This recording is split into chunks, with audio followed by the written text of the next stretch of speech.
you have to be ready for this whole thing to topple. All these promises for gold, they all fall to zero, which happens every single time that any monetary system becomes too complex and derivative based. The minute that it is not a gold substitute means the dollar is dead. If they don't have the money, then it's every man for himself, and the government itself collapses. So you have this very lopsided society where the rich that are close to the money spigots become richer and richer, and the wage earners become poorer and poorer, and they become more desperate. So you latch on to crazier and crazier ideas. It leads to just moral debauchery. I mean, this is really dangerous stuff. And it's in every sector. Wherever the inflation goes, that's where the corruption is. God forbid going to war with Russia and starting a nuclear conflict. People are going to be starving, and the people with money are going to have to help, or they're going to get eaten themselves. The power is really, it's the power to inflate the currency and then gather resources to themselves. That's what makes them powerful. They can keep spending through stealing from us. That makes us poorer at once and makes them richer at the same time. Whatever this is, it's happened before. It's never happened on a global scale.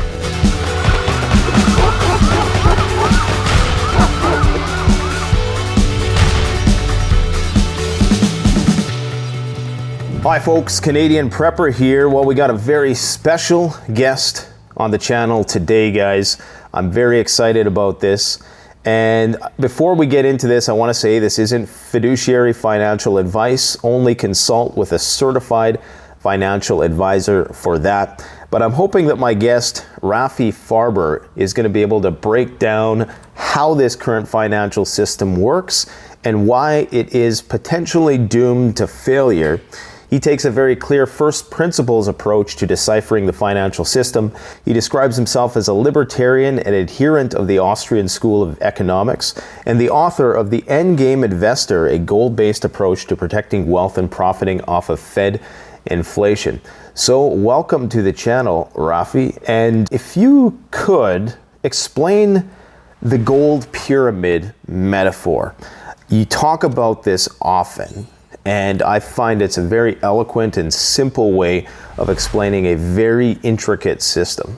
Okay, well, actually, I just wrote about this today in my next column, which should be out in a few weeks, hopefully. And I was describing exactly the pyramid. So we have this agreement in our heads that a dollar is worth XYZ, that it can be exchanged for goods and services. And now the question is, like, where does that agreement come from? And when I ask people that, they're like, well, you know, we just agree on it. Money is just like anything you agree on. And then when you agree on it, you have a money and then you use it. Okay. But that's not how it works. Right. When you woke up this morning, you knew basically how much money you had to make and then how much money you had to spend in order to maintain whatever standard of living that you're used to. So you know what you have to do today. You basically know where you fit into the division of labor. And why do you know today where you fit into the division of labor? Because you wake up and you extrapolate from yesterday. You have memories of what things cost. And my point is, it goes back in time, right? Yesterday goes back to 2 days ago, goes back to 3 days ago, a week ago, a year ago, 10 years ago, etc. And then the question is, where was the dollar born? How did it come into existence? Was there like a big, huge meeting of the country where we all, went into this giant football stadium and said, okay, what's going to be our money? Well, this piece of paper called a dollar will be a money. It'll be worth XYZ and all prices will be this and it'll be set. And it never happened. Never happened. Can't happen that way.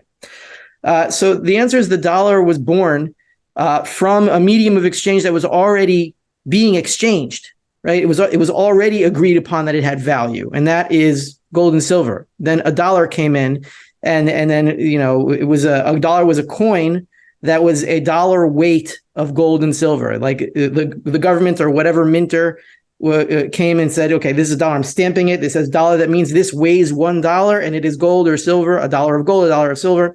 And then the derivative started. And what's a derivative? It's something that derives its value from the money. So that what is that? A paper dollar bill, right? A paper dollar bill, when it first came into circulation, was a derivative of gold, because people didn't want to carry around their gold. So instead, the banks gave them dollars and held their gold for them. Right? And then you have another derivative layer of that. On top of the paper dollar, you have bank deposits. And what's a bank deposit? It's a bank promise to give you your paper dollars that are representative of gold, etc. And then on top of that, you have debt. And what is debt? Debt is a promise to repay the dollars, to refill your deposit account, to give you the paper, to give you the gold. So the price chain always goes back to gold. Everything else is derivative of that, right? So the entirety of goods and services on planet Earth, all of it, including all the other currencies, which are just dollar-based for historical reasons, right? Every other currency is backed by dollars because every other central bank, what of their issuers of foreign currencies, whether it be a euro, a yen, a shekel, whatever, they all have dollar reserves in their central bank. So all these other currencies are derivatives of dollars too. So basically, you have all the goods and services on planet Earth, and you can trade the derivatives, right? But eventually, there's too many derivatives for the gold that they're supposed to be redeemed for, and then all these promises for gold on many different layers of the pyramid, they all fall to zero, which happens every single time that any monetary system becomes too complex and derivative based, right? So all these derivatives fall, and then what you have eventually is a planet with all the goods and services, or most of the goods and services. I'm not discounting war. War is possible, and it could destroy some of it. But most of the goods and services, barring a nuclear catastrophe, should still be here. And then with all the derivatives disappeared, what you have left is the base of the pyramid itself, which is gold and silver. Right. And then so all of the goods and services in the world become exchangeable only for the money because the promises are gone. And you have to go back in the chain in time. You can't just agree on money. It's all based on gold. So the minute the dollar and gold are no longer exchangeable at any rate at all, right? You try to give dollars to somebody, you don't get any gold, and nobody will accept any dollars for gold. What will they accept gold for? Goods and services. So people with stacks of gold and silver will be able to buy basically the entire planetary production of goods and services for very, very cheap. Because what is the job of money? The job of money is to preserve a division of labor. So we all know what we have to do that day. And when there is no money, because everyone has derivatives, very few people have actual money. And when all those derivatives fall, all that will be left is the money. And then the global economy will need, most of all, that money to be recirculated in that economy for the division of labor to survive. So we do not enter a zombie apocalypse. That's the point. Yeah, and that's such a great way of explaining it. It's almost like an inverted pyramid when you explain how the derivatives becomes so inflated, and it's layer upon layer of convolution, diluting the core monetary device, which was gold and silver. At one point, somebody said, "Hey, it still is." And at one point in history, somebody somewhere had this genius idea, if you can call it that we should use this metal, and that this is ideally suited to represent value because of all of its various qualities. It's just incredible to me how they've convinced a lot of people that isn't at the core of the financial system right now. You've probably seen these videos where a guy on the street will try to give somebody a gold coin, and they will just, they'll refuse it. And that's really the insanity of the world that we're living in right now, is that we don't even understand what's at the core of the system. How do you think the collapse of this derivative bubble ensues? And maybe just talk a little bit more about what typically historically accompanies a debasement of that currency, and if there's historical parallels between what's happening now and what's happened in previous eras. Yeah, well, okay. I mean, the one that's the most familiar is Weimar Germany. It wasn't the biggest one, it wasn't the worst one, but it was the first industrialized country that underwent this sort of process. And what happened there was the economy basically stopped. Once you do not have any medium of exchange that works anymore, then exchange pretty much stops, and everyone who didn't have real money loses everything. During the process, the people that print the money become richer and richer and richer. Or print not the money, they print the derivatives of the money, and they become richer and richer because they spend it first. So you have this very lopsided society where the rich that are close to the money spigots become richer and richer, and the wage earners become poorer and poorer. And what happens when they do that? They run out of resources, they run out of food, they run out of water, and they get violent and they get very, very cranky in a very, very bad way. And they look for dictators to tell them, that everything's going to be okay, that we're going to, exert our force against the world. And that led to Hitler. Like populism, are you thinking of? Yeah. Populism can be a good thing, but when people are stuck with just fear and poverty, it rarely is. That's never a good populist movement. It depends what the motivations are. Right, because people tend to want a scapegoat during those times. Yeah, and you can see the cultural degradation. We can go back to Rome and how the society was becoming progressively more insane as the denarius became more and more diluted. And why are they becoming insane? Because they're running out of money. They're becoming poorer and poorer, and they become more desperate. So you latch on to crazier and crazier ideas, and you can see it. I can explain it conceptually, but also the mechanics of it. So conceptually, where are we getting? The government, let's say, funds the university system through student loans, right? They hand out money derivatives to people so they can go to college at ever more expensive rates because the money keeps flowing in. So what do you expect the colleges to do? They're going to raise their prices, right? So what happens is that the government has more and more control over the academic system through the inflationary process because their central bank prints the money that they hand out to the students to go to college. And then they have more and more say in what that college teaches. So all of a sudden we're teaching that there's no such thing as gender and there's no men and there's no women. And we're all just a fluid, genderless, massive, non-biological, whatever, all this nonsense.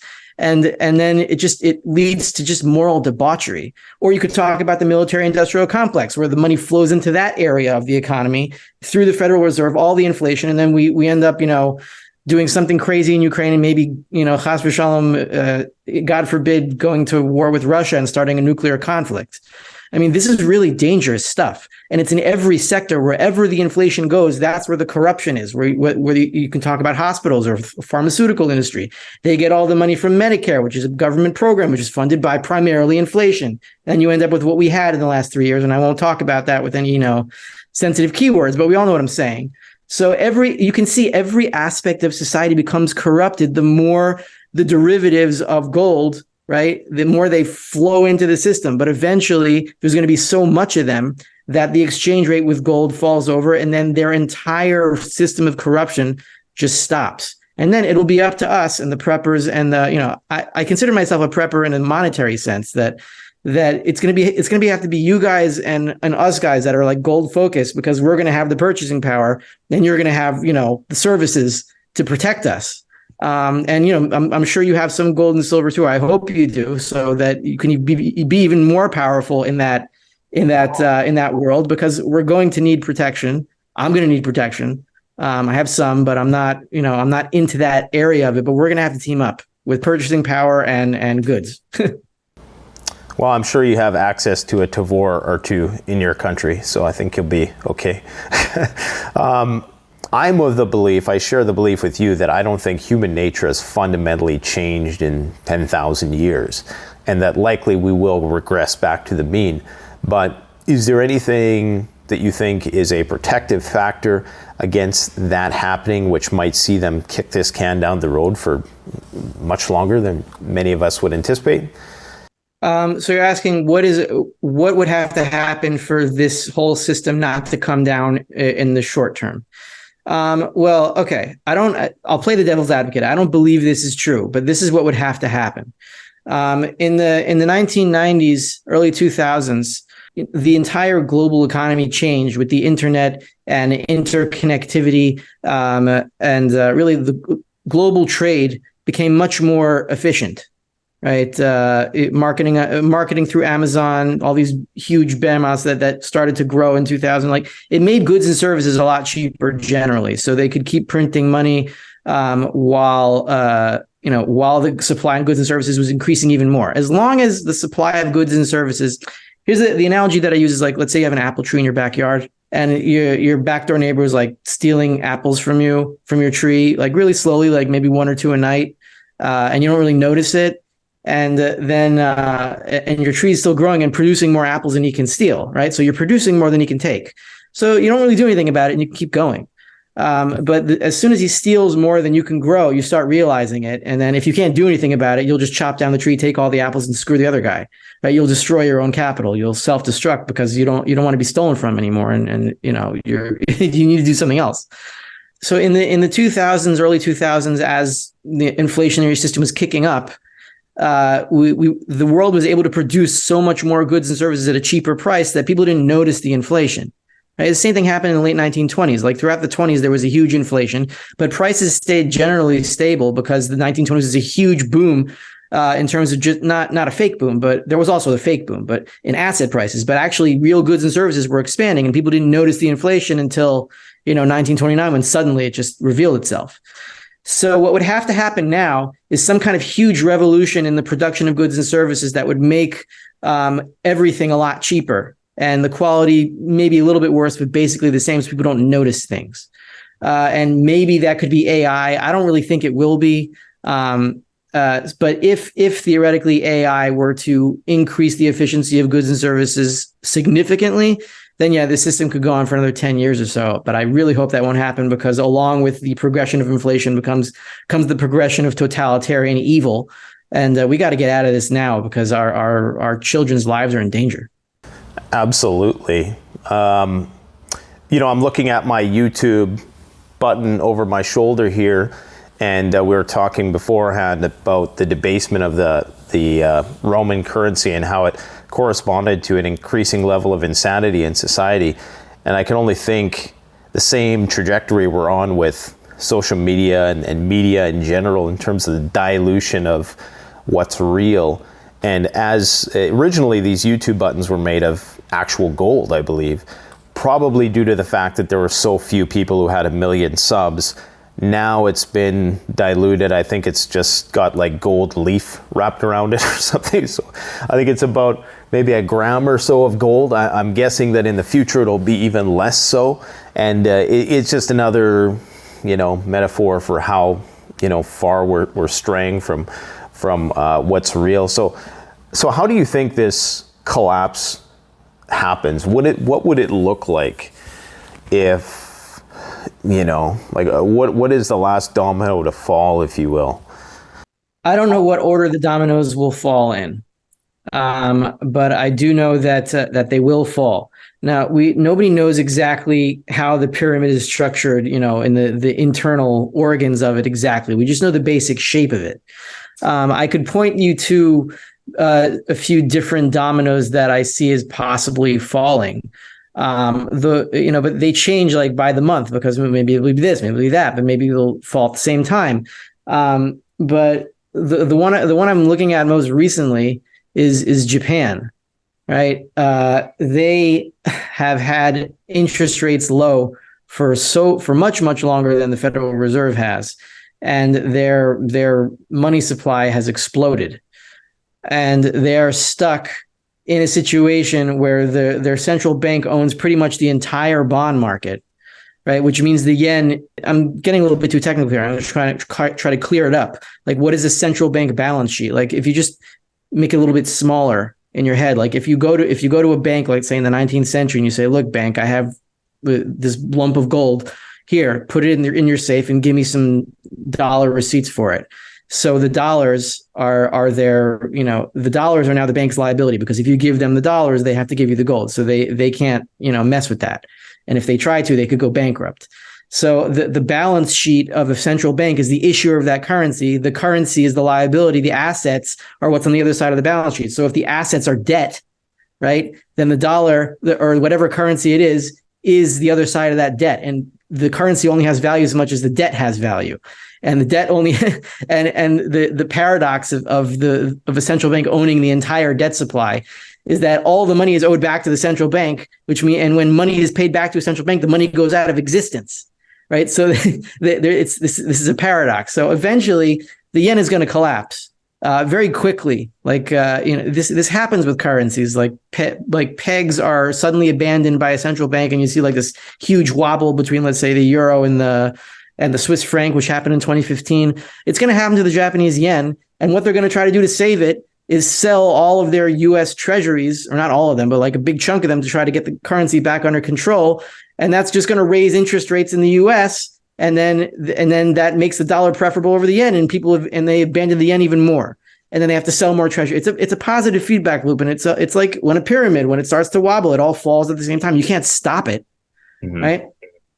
So it could be Japan. It could be the Chinese real estate market, because everything in the end is based on the dollar. It doesn't really matter what the domino is going to be.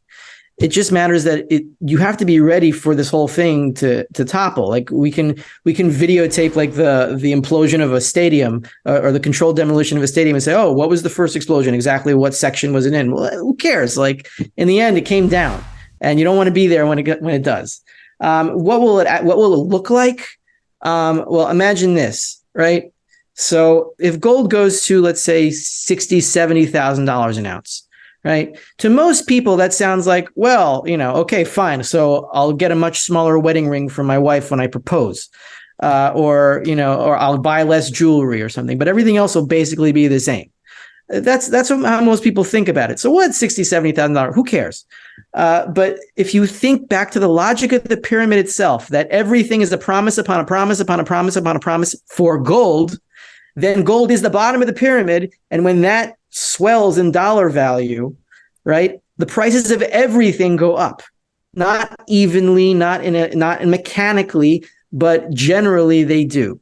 So if gold goes up to like $60,000, $70,000 an ounce, which it will have to be for all the dollars on the Fed's balance sheet to be redeemable in gold, right? For all the promises to be fulfilled, then what is gold at? 2,000 to, let's say, 60,000, so 30 times. Then roughly the price of everything goes up 30 times. So what are we at? $5 a gallon gas. 5 times 30 is $150 a gallon of gas. Right? Who the hell is going to drive a car for $150 a gallon per gas? Nobody can drive, because people have dollars and they don't have gold. But what if you have a stack of silver coins, like an old roll from 1964, right? If gold is about 60,000 and we're at a 20-to-1 ratio, which is 20-to-1 ratio gold to silver, which is generally what happens in a financial and monetary crisis. It happened in 1980, happened in 1968, happened in 1919. It happens over and over whenever there's a currency crisis. So 60,000 divided by 20, what is that? I forgot the math. My brain ain't working like that this morning. So, okay, let's say $3,000 an ounce, right? Oh. And then you take a silver dime, $3,000 an ounce. A dime is a tenth of an ounce. So by weight, a silver dime from 1964, a tenth of an ounce of $3,000, that's $300 for a dime. So basically, at $150 per gallon of gas, it's 20 cents a gallon in silver money, okay? Prices have not really changed in money terms. They've changed in dollar terms. And people have dollars. They do not have money. So they can't drive. So like they have to sell their car. Sell it to who? Sell it to whoever has silver. And then sell to whoever has gold. So they have gold, so they can buy food for the week, right? That's what's going to happen. People are going to be starving, and the people with money are going to have to help, or they're going to get eaten themselves, right? You could be armed all you want, have all the ammunition, have an army, good. But do you want to like spend your time fighting off the hordes, or do you want to help them, employ them, pay them gold and silver, whatever skills they have them work for you? You want to build communities, and you don't want to say, oh, I told you so, and then, shoot the zombies. I don't want that. I want us to build communities. That's what it's going to be like. It's going to be an emergency where people with gold and silver and lead are going to have to help as much as they can and be generous and be, loving and all those, nice, mushy words, or we're going to have a zombie apocalypse. Yeah, you talk about how there's no such thing as a fiat currency. Maybe you can explain what you mean by that. So yeah, we call it a fiat currency because the statutory rate from the government, or for whoever issues the currency, is no longer stable at a certain number, right? It's not like you can go to the Fed and give them the statutory rate at the Fed is actually $42.22 an ounce, right? So they have to lie even about that to keep everything stable and pretend that gold's only $42.22 an ounce. It's ridiculous. So a fiat means from above, right? So in the true sense of what fiat would be, right, then what you're talking about is the price control of everything. Because if the day that the dollar went off the gold standard and became a fiat currency, it's not like we went to a new price array. It's not like we reset the prices of everything. Everything was basically the same, except the dollar was not redeemable for gold at a fixed amount. So the prices of everything could start to change. Whenever a government hyperinflates, or a central bank hyperinflates a currency in any country, right? They reestablish a currency not based out of nothing and then just like name numbers, right? They base it off of an existing currency system somewhere else, right? And then they buy that currency, or and then they exchange their currency for it, and then they do like a currency IPO. That's how it works. There always has to be an existing price array of goods and services for anything to make sense. You can't just name numbers, because that's just price controls for everything. So a pure fiat currency, in the sense of like government just dictating or just handing out paper and saying this costs this and this costs that, means mass starvation, because it means there's no price system and there's no division of labor and everybody just eats each other. So basically the chain with the past always has to remain intact. There can be bumps, there can be big bumps, and big bumps are very, very disturbing. That's what a bump from $2,000 gold to $60,000 gold would be. It would be very, very disturbing, but it would still maintain some core of a price system that encourages gold and silver and money to be recirculated, so that we can reestablish a price system that makes sense. Every price system exists based on the past. There is no such thing as a fiat currency. The dollar is still a gold derivative, still a gold substitute. The minute that it is not a gold substitute means the dollar is dead. I struggle to, as much as I agree with everything you're saying, I struggle to see how the government would allow such a Mad Max world to ensue. I would be surprised if they didn't have some kind of contingency plan for what they're going to do when the whole thing collapses. Like, I wonder if there's a binder that's collecting dust somewhere that's got like a plan B, that's going to create such a imbalance. I mean, you talk about how you are confident that people who are sitting on gold and silver are going to be the ones arbitrating what happens in society post collapse. But I struggle to see a world where increasingly more totalitarian government allows that to happen. I think there's going to be some X factor here. Okay. So when you say that it's hard to see a totalitarian government with so much power letting this happen, logically, when you think about that statement, you have to think like, okay, well, what gives them the power that they have? Like, what power do they actually have? And that the power is really, it's the power to inflate the currency and then gather resources to themselves. That's what makes them powerful. It's not that these people are like they're cooperating in any way where, they're really in it together and they really have respect for each other. They have fear for each other because, the guy on the top is in charge, and the guy below him is afraid of that guy, and they're all trying to climb over each other. It's the same with the World Economic Forum and all these bad players. Like, none of them are really like, it's not like they have respect for each other or that they're really trying to accomplish something good here, right? They're all just trying to raise their own power profile, and that's it. So when their currency does collapse, and then, let's say this group in the government or this government or that government calls up somebody else and says, what do we do now? And then let's say the guy on the top says, oh, do this and that, and oppress them. And then, well, what are you going to pay me with? How are they going to pay their police? How are they going to pay their armies? How are they going to organize? And in order for a division of labor, even within a government itself, to function at all, you need money. If they don't have the money, then it's every man for himself, and the government itself collapses. But that's it's going to be so fast and so speedy that we're going to have to be ready psychologically to say, okay, well, now we're in charge. And hopefully it'll be the really good people, because it seems to me to be the good people that are amassing gold. And I know some bad people are also, but I think there's a lot more of us than them. The bad people, the evil people, what they have in common is hubris. A lot of them they really worship the dollar and they worship derivatives, right? And they think that their dollar is so powerful that you're not going to stack gold and silver. They'll have a certain amount of real wealth. They'll sell it off. They'll move to an island, maybe, say hi to Jeffrey Epstein, wherever he is, and leave us alone. Hopefully there's going to be some problems, but I think there's enough good people to to really take charge when the government falls over, and we'll still have all the capital and all the stuff and all the means of production. Most of it will still be here, barring a nuclear catastrophe. And we're just going to have to be the capitalists that organize it all through our new money that we circulate. That's all. Yeah, and like you're saying, the commodities that underlie, like I guess barter is the original form of trade, and that really, I guess, fundamentally is the true basis of the pyramid. Then gold is kind of a layer on top of that. That all remains the same, barring some nuclear war. I did some research last night, and apparently there's 26,000 tons of gold in the public circulation in the United States. And I guess that would be the substrate on which this new economy is built. There's got to be people in powerful places who do have a substantial portion of their wealth in gold for this very outcome.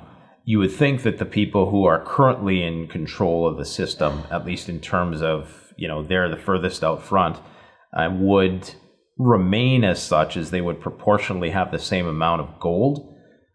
Do you see just a continuation of things? And maybe this is getting a little too hypothetical, but I could imagine that Jerome Powell, say, has a lot of gold tucked under his pillow just in case, like if they understand how the system works on this level. Or do you think that there's a lot of people who just don't get it? Okay, so let's steel man this and say, let's assume that everyone in charge today has a humongous amount of gold, okay? Like stashed under their mattresses, whatever, Jerome Powell, Biden. I know he's not in charge of anything. The people that are really in charge, let's say the deep state actors, whoever they are, and they have a bunch of gold and whatever, okay? It's not the fact that they have gold that gives them power. It's not the gold that's going to give them power. It's what gives them power now is their ability to continually suck and leech off of us through the inflationary process. It's not that they can spend, they can keep spending through stealing from us. That makes us poorer at once and makes them richer at the same time, right? But they can only do that so long as their derivatives are still accepted, right? The minute that they can no longer steal from us, they have their own wealth in gold, which will be exchangeable, and they can, live nice lives. They no longer have the ability to control the entire country.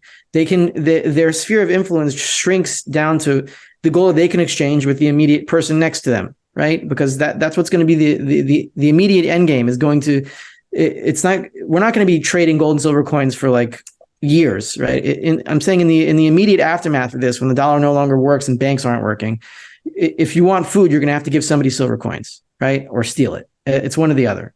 So the fact that they have gold doesn't really bother me. Once they do have gold and they can no longer inflate a currency, then they can't steal from me anymore. So when they buy something, when they use their gold or silver to buy something, that gold or silver goes to the public now, and they become poorer and the public becomes richer. So the whole process is reversed. So like, who cares what they have? I just want them to no longer have the ability to steal through the inflationary process. That's all. Yeah, and I've heard you talk about how any economic system that's fundamentally based on a lie or theft is doomed to failure. And we've already talked about how the debasement corresponds with the more cultural degradation. Can you maybe talk a bit more about how that core lie ultimately causes the whole system to topple? Yeah. Well, look, the core of an economic system, and even the word economic system sounds a little bit more too technical, right? If you have a society where people are doing nothing but stealing from each other, nobody produces anything. We've seen this before. This is the Soviet communist system. It's the Chinese famine in 1958 to 1962. 45 million people starved to death, because the whole system was based on Mao stealing. And you could go to Nazi Germany, same thing. They just went and they stole everything, and they were also murdering people straight out. But we've seen it before. When societies are based on theft, they collapse, and then there's a core left, and then you rebuild from there. So I quote this a lot in a lot of my classes. Rabbi Sadia Gaon, who was a rabbi about 1400 years ago. something like that, 1,300 years ago. He codified a book of Jewish thought with some basic questions, and one of them was like, why can't we steal? Why did God tell us not to steal? And then he just answers. He answers very logically, not spiritually or anything. He doesn't say it's bad for our souls, though it is. Because if you have a society where everyone's stealing, nobody makes anything, and then everybody dies. Okay, very simple. So inflation is theft because you're taking value from one person and you are spending it on yourself or your friends. And then the net effect of that is that you have less goods and services, fewer goods and services, because you have more at the expense of somebody else, as opposed to a trade where I'm producing something, you're producing something. We're using gold as a mediator to trade one thing for another, and society becomes richer based on that exchange. Whereas in a theft operation, society becomes poorer based on a one-sided theft. So if you have a monetary system based on inflationary theft, it will collapse to the point where all of those derivatives die, and then you're left with nothing but the gold. And from there, you can rebuild. So hopefully not everything will be destroyed. I doubt everything will be destroyed. We're still a very rich society in terms of what we have on this planet. It's just very, very lopsided as to who has dibs on that, on those supply of goods and services, because of the way the monetary system is structured through the mechanism of inflation, which is definitionally stealing. That's very fascinating how you talk about how there's that objectivity and almost a scientific basis for morality. With when you're referring to the rabbi from 1400 years ago, we talked about how there is there's an objective reason why you shouldn't steal. It's not really necessarily about ethics or morality. It's about the integrity of the system as a whole. We call that ethics. We have a word for it, ethics. But if you don't want to call it ethics and you don't want to ascribe this to a god, that's fine. Just it might be a little bit more tenuous in your head. But if you're an evolutionary biologist, and I've heard them talk about this, then religion or the belief in a divine being that tells you not to do these things is probably an evolutionary adaptation to keep society together, because that's what keeps people from stealing and what allows us as a species to work together in communities. You don't see that in the jungle beyond like maybe a very, very small scale for greater primates or something, but it's mostly just kill or be killed in there. That's what it is. And we don't want to live like that. So we have something in our brains that tells us not to do that, to work together. And we call that morality. There you go. As an agnostic, I still respect greatly what religion has contributed to building civilization. And how you explain it there makes a lot of sense in terms of, even if you think about the 10 Commandments, I think there's quite a few of those that makes perfect sense from a scientific point of view in terms of forming the basis of what we need, laws that we all need to abide by to build up this civilization as it is today in all its complexity, and not merely about just some selective arbitration of what's right and wrong, but there's an actual survival mechanism to it all. Going back to the precious metal world of things, can you explain the relationship between gold and silver? Because we're hearing you talk about, the price of gold is going to do this, and I struggle to understand how silver is still viewed as a precious metal as it's in such abundance. Is silver just the currency layer on top of gold? So that's an academic sort of question, and I'm not sure I have the exact academic answer of the truth of what really, like, what's the base of the pyramid? Is it gold or is it silver? And some people argue that it's silver, some people argue that it's gold. I don't really care. The way that I see silver and why it's so important is, look, we have gold, and we have gold substitutes, which is the dollar and all the derivatives on top of it. So the dollar today is basically a functional gold sub. It sort of works. It works well enough that nobody's starving in the streets, or at least the economy generally is functioning. And when you have a working gold substitute, you don't really need silver, because it's easier to divide gold with computer digits in smaller and smaller units, or computer digits or paper or whatever the derivative might be. that derivative will work in dividing gold. So what do you need silver for, right? What you need silver for is when there is no functioning gold substitute. Why is it that during currency collapses or currency panics, again, I went through the 1919, after the inflation of World War I, 1919, 1968, 1980. It almost happened in 2011 when the dollar index was at an all-time low. But why does silver go so crazy? Like, why does the gold to silver ratio collapse to about 15, 20 to 1? Why does that happen every time? Because in an environment where you have no functioning gold substitute, or people are doubting the legitimacy of the gold substitute, they're not thinking it in those terms, obviously. They're not, oh, this isn't exchangeable for gold, so I'm going to give it up. It happens organically because everyone's on top of the gold pyramid. They don't even realize where they're standing, right? When the base falls, that's what happens. So in that world where the gold substitute just doesn't work at all, how are you going to divide gold? You can't do it with paper. You can't do it with digits because nobody trusts them. How are you going to do it? So you're going to do it the way we used to do it, with silver, right? The monetary ratio, before there were any restrictions on gold, on silver or gold in the monetary system, was 15 to 1. That's what it was like way back, like 2,000 years ago in Rome also.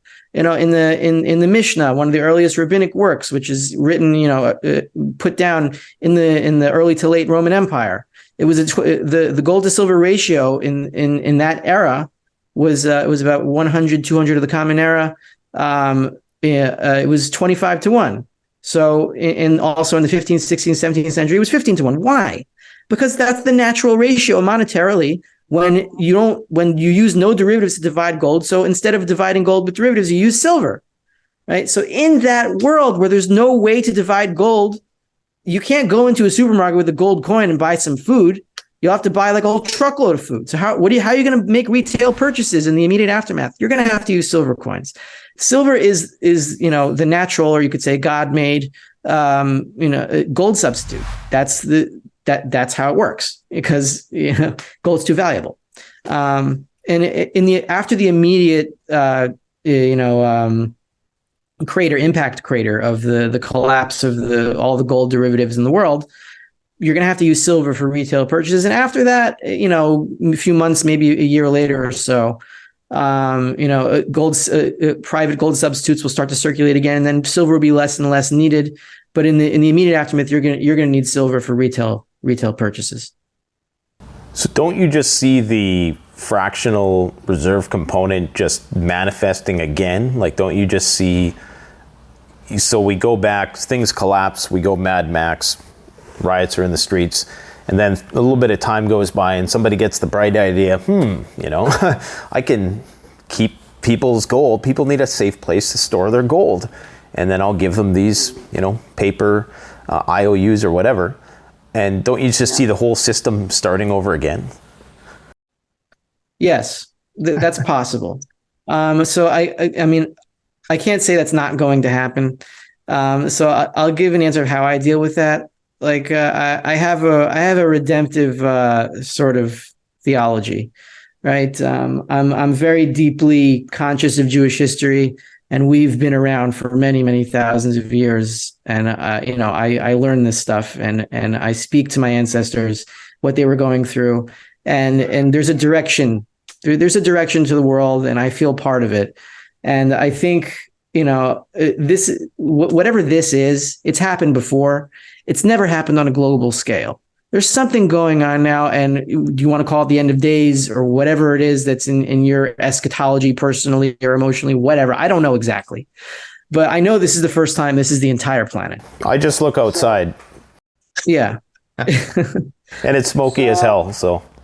Yeah, I'm hoping that this is the big one, and after this, something changes in humanity. I can't say that's going to happen necessarily.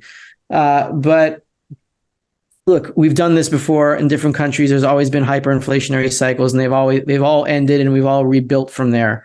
We could end up starting the theft process again, but as long as it's not so centralized, then a society can continue with thieves in it. Like, there's always going to be theft.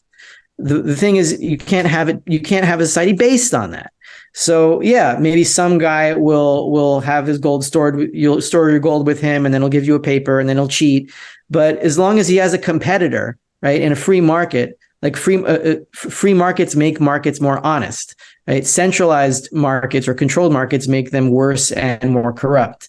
So as long as you have a free market for money, it can stay relatively honest for a very long time, which is how we've gotten this far in the first place. There have been hyperinflations in centralized systems, but they've collapsed and then we rebuild.